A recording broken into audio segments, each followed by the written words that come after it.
I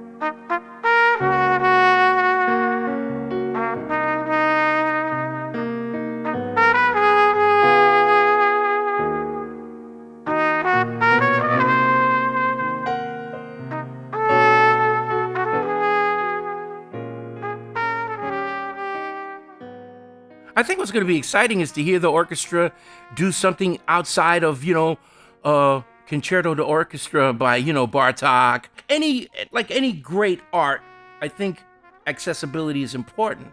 But I think folks are going to see me having fun, the conductor having fun. It's just like laying down on a lush pad of sound. And there's nothing quite like that. Nothing quite like that. Lamento Borincano, composed by Rafael Hernandez from Puerto Rico. Folks might go, well, how does that fit into this? Rafael Hernandez was a member of James Reese Europe's military ensemble based in New York City, playing a music that was a mixture of American and French marches, ragtime music, spirituals, plantation songs, but in a completely wholly new style. They were basically swinging it, and that had never been heard of. We're talking about 1918 here. And in that ensemble, there were 19 members from Puerto Rico who were part of that ensemble.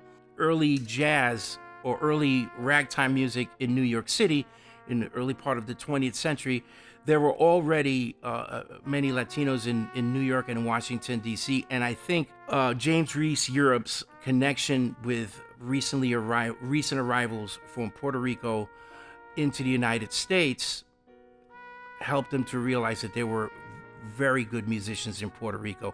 And in 1917, the Jones Act made it so Puerto Ricans can receive American citizenship.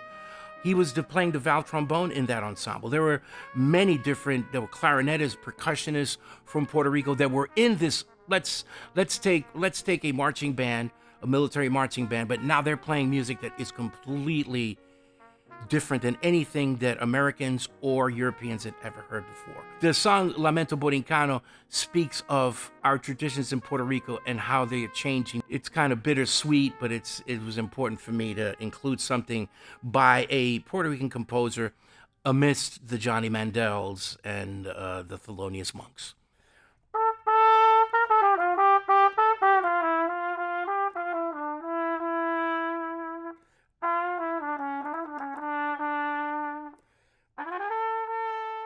There are so many people that go, oh, well, jazz is, I listen to classical music. And I'm like, yeah, and so what? So do I.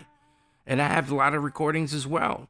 I just think it's important to take the genres out of your head and just listen. I could listen to Shostakovich and listen to Ellington right after it. I'm not switching gears in my head of like, click, okay. But by the same token, I can listen to Shostakovich, Duke Ellington, and then listen to Ralph Stanley from the Stanley Brothers. If it's real, it's real. Coltrane, if it's real, it's real. And don't get me wrong, if I listen to disco music and it's dancing and everybody's dancing, I'm not listening to that like if it's Shostakovich. I'm just listening to that to get my groove on,